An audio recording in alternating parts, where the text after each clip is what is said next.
ખેડા જિલ્લાના હળદરવાસમાં બેફામ રીતે ધંધો કરતા ચોળા ભંડાર પર કોની રહેમ નજર?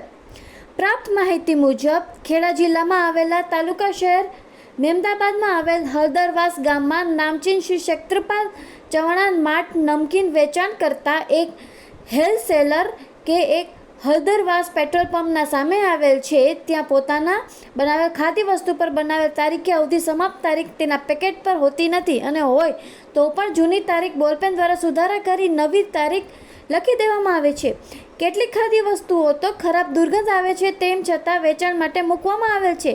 જાગૃત પત્રકાર દ્વારા પૂછવામાં આવતો યોગ્ય જવાબ મળતા નથી. શું આ લોકો આસપાસના ગામડા ભોળી પ્રજાને છેતરીને તેમના સ્વાસ્થ્ય સાથે ચેડા કરીને પોતાના ધંધા વધારે છે? શું ખાદ્ય વિભાગની રહેમ નજરથી આવા લોકો બેફામ છે તો અબૂત અને ભોળી જનતાના સ્વાસ્થ્યને ચેડા કરવા આવા લોકોને પરમિશન મળી છે? આ સવાલ કડવો છે પણ અનુભવ એનાથી પણ કડવો છે. શું જનતા પાસે પૈસા ખર્ચીને ઝેર ખરીદી રહી છે?